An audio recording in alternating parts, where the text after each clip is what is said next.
Hello, welcome back to Oliver's greenhouse. We're back in the greenhouse today and it is Scorchio, super duper hot. It's 8 o'clock at night and it's still 25 degrees centigrade in the greenhouse. It's absolutely cooking. The only place marginally warmer than my greenhouse at the moment in our solar system is probably Venus.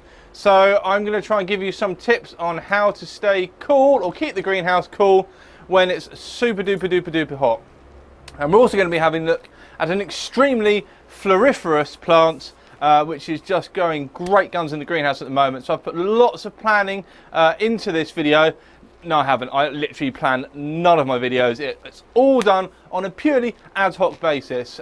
So we're just going to mumble along basically. So my first tip for you, the biggest #1 heat saving thing you can do, okay, this is going to reduce your heat astronomically, is to have vents in the roof of your greenhouse, okay, because all that heat is going to build up inside your giant plastic box to near plant death levels, and the only way of venting that is to get it out through the roof. So that's probably the single most important thing you can do. The next thing, which is going to be highly important for you, is going to be a decent shade cloth. Now I use a Luminet. It's got the aluminium strips. It's in some of my other videos, and if I turn the camera around, you're going to see a ton of it. And that's really good. That's 70% shade cloth, so it's going to remove 70% of the light passing through it, or what would pass through it. And because it's aluminium, it's going to blow and bounce a lot of that heat and that radiation back out away from the greenhouse. Now this time of year when it's this hot, the whole greenhouse is completely cocooned in it. It's the only way of keeping it at a non-level level where a lot of the orchids are super happy and the nepenthes are like, whatever. It's great, okay? So that's really important. But that may not be enough. So the nepenthes, the helianthora, the other plants, they like a little bit more light, okay? So the 70% shade cloth, especially in the weather like this, is going to be absolutely primo for them. They're going to really enjoy it. But the orchids, some of them are hypersensitive. That's still not enough. So I put an extra band of shade cloth up on the roof. It's up here. Here's the shade cloth strip I've put up, and it only covers this portion because the sun rises over my house, which is sort of outside. It rises up over that window and it comes up and across, arcing through the sky like this, and passes across the top of the greenhouse, okay? So it's very important to block the majority of that passage throughout the greenhouse. The Illuminate is the stripy stuff you can see outside the polycarbonate there, and it's got the aluminium strips in it. It's absolutely freaking brilliant. So, and as I was saying, the automatic vent is open in the distance over there, and that's going to vent all of that built up heat out of the greenhouse. The next super duper important thing is to have some form of, you've got to, even in the UK when it's like notoriously chilly in winter, you're going to have something to cool the greenhouse, okay? So just having the vents open isn't going to be enough for most orchids, and certainly a lot of the high altitude carnivorous plants to survive. So you're going to have some sort of supplementary cooling. In this instance, I'm relying heavily on my beloved, trustworthy, old, kind of hanging swamp cooler. This thing is old, but it's a beast. It produces epic amounts of air movement. It uses evaporative cooling to cool the greenhouse, so it's humidifying and it's circulating huge amounts of air. This thing is an absolute must-have, and behind it we've got one of those automatic Louvre vent openers, which is on that sort of wax piston, so as it gets hotter, it's just come on right now. So I couldn't have planned that better. And then obviously at the back, the Louvre vent opens as the temperature in the greenhouse increases, and I've got it. It's going to take a little bit of time if you're faffing around with this, but you can basically get them in sync. So by the time that's fully open, this guy's starting to come on and off. And it's very rare for this thing to be on during the evening because the temperature usually drops. This thing's set to come on at 25, I think 25 and a half. So, you know, to have it running this time of night just goes to show how flipping warm it is in here. It's like 80% humidity, maybe 90% humidity, and 25 degrees at 8 o'clock at night. It's just absolutely bat-s mental. So those are my key tips for keeping the greenhouse as cool as possible. Another good thing, one more additional item, is air movement. So if you can have some oscillating fans moving around the greenhouse, that's going to help as well to move the hot air will tend to build up here. So if you keep the air around the plants moving, it sort of ejects a lot of that hot air out of the vents. So that's a another really good way of keeping the greenhouse cool. And then just epic amounts of watering. Most orchids, even high altitude orchids, will tolerate temperature ranges above what they would normally experience in the wild, as long as there is sufficient humidity. That's your key. Same for the Nepenthes. A lot of these guys grow up in super high montane forest environments. They're, you know, where the peak temperature is going to be like 27, 28, very rarely 30 degrees centigrade. Today it got to, the hottest recorded over this week, okay, has been 31 degrees centigrade in the greenhouse, and that is rare as rocking horse poo. That hardly ever happens in the greenhouse because I've got the system set up that it controls it very, very well. What I suspect happened was this guy uses a lot of water, okay, so I fill it up from the watering can. What I use the waste RO water, so whilst the RO water system's running, what I don't put on the plants around the garden, I stick in a watering can and then just fill this puppy up with it, okay, so we're not wasting any water, okay, well that's evaporating, so it is kind of wasting it, but you know what I mean, I'm making the most of my water. I don't like to waste water, especially when it's been so dry for so long, so that's a really, really good a good point there. So watering, yes, epic amounts of it, but the trouble is when you leave the greenhouse. So for instance, if I'm away for a weekend, or God forbid a week, what do you do with the greenhouse? Because 2 days is the maximum amount of time I can leave this greenhouse without actually coming into it. After that, things are going to start suffering because things are going to dry. So we're very lucky where we are. We have got fantastic neighbours. Now, our neighbours are very understanding. I have neighbours on the right and on the left-hand side of my property, both of whom have been willing to help look after the greenhouse. So if I'm away for a week, they'll come in. They're quite capable of topping this up. This needs topping up at about midday, 12 o'clock, and then it will run. So considering it's full when it starts at, say, 7, it'll run through to 12. So it lasts about 6 hours on a tank.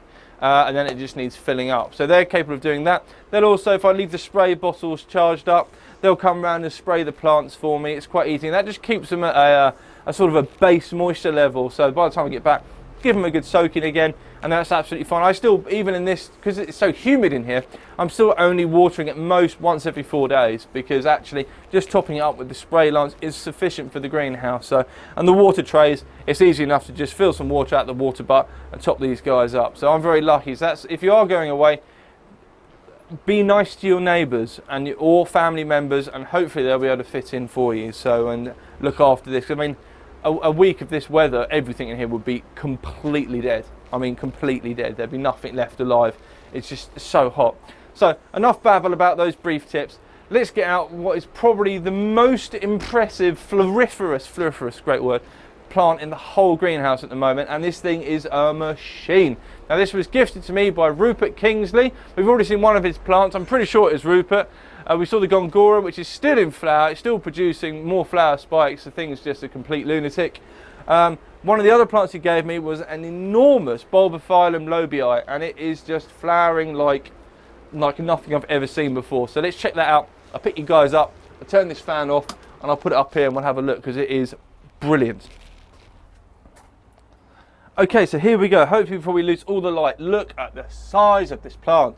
It's enormous. It was pretty big when it came. It was still comprised of about 6 large pseudo bulbs with these large leathery leaves. I mean, some of them are enormous. That's over 30 centimeters, that leaf. Since then, the pseudo bulbs have sort of like doubled in size. They've just got absolutely massive, loads of new roots, and it's produced, it's just astronomical amount of flower spikes this year. It's got 1, 2, 3, 4, 5, 6, 7, 8 flowers open at the moment, and it's got 1, 2, 3, 4, 5, 6, 7, 8.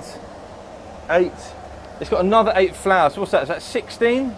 It's got like 16 flowers on it this year. It's absolutely mental. Now, this is the oldest one. This opened about, I don't know, maybe a week ago. Since then, they've just been sequentially popping up all over the place. This thing's amazing.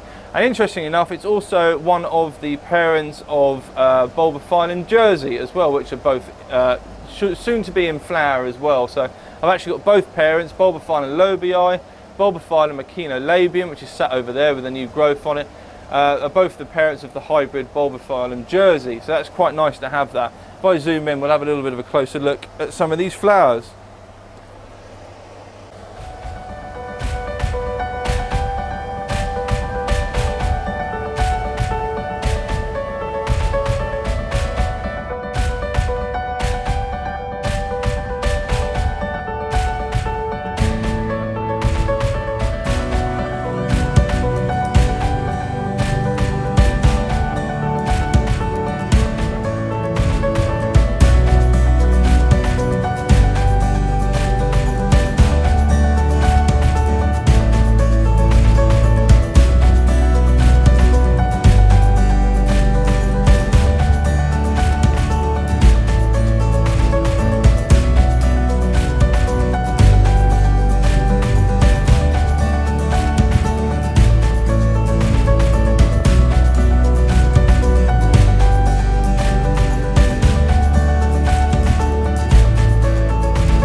Okay, so I always find it hard, especially when watching a video, to just get a sense of scale of things unless you see it in perspective to something like a hand or someone holding it. So I'm going to pick this plant up to give you an idea of actually how monstrous this thing has become. Now it's growing in one of those sort of like bulb pots, so it's got like a grilled bottom underneath it, so there's loads and loads of air movement. So it means you've basically got to constantly water it. It's actually a bit of a faff trying to keep up with the watering, but it's massive. Look at the size of this plant. Whoa, there we go. That gives you some idea of how absolutely massive it is. It's huge, a ginormous plant. Interesting, it looks very peculiar from behind. You can sort of see all these stems sort of like projecting upwards towards me. Absolutely fantastic plants, magnificent. That's certainly one that I would be happy to show at an orchid meet or something like that, because that's pretty impressive. And it's got me thinking, just how big can we grow this Bulbophyllum lobbii, and will it flower this profusely ever again? Actually, I'm going to put it back over here because it's just so big it gets in the way of everything. So, oh, it takes up so much room. But it's just such an impressive plant. Really impressive, that. Nice one, Rupert. What a joy that is. So yeah, monstrous plant, extremely floriferous, meaning it's prone to producing loads of flowers. So an epic plant, and I'm thinking about putting it into an even bigger tray next time. I just want to get it massive, because when it does flower, it's such a monstrous, profuse bloomer that I think as a specimen size orchid, it's going to look amazing. So that's pretty much it for this video. I haven't planned anything else. I'm going to enjoy a cold beer. Get on with some watering, because everything's looking a little bit parched since I was in here at 7 o'clock this morning. And I'll be coming back at you with some more content very soon, probably after the weekend. So yeah, stay tuned. Don't forget, if you like this content, or the content I make and my inherent ramblings in the greenhouse, don't forget to give us a thumbs up, like down below. Hit that subscribe button and the little bell button. That way you'll know when I upload a new video. And if you feel like supporting this project, head over onto my Patreon as well. All that details can be found in the comments box. No, not the comments, but the description below the video, if you're watching this on a PC or on a mobile device. Thanks for watching, and I'll see you all again soon.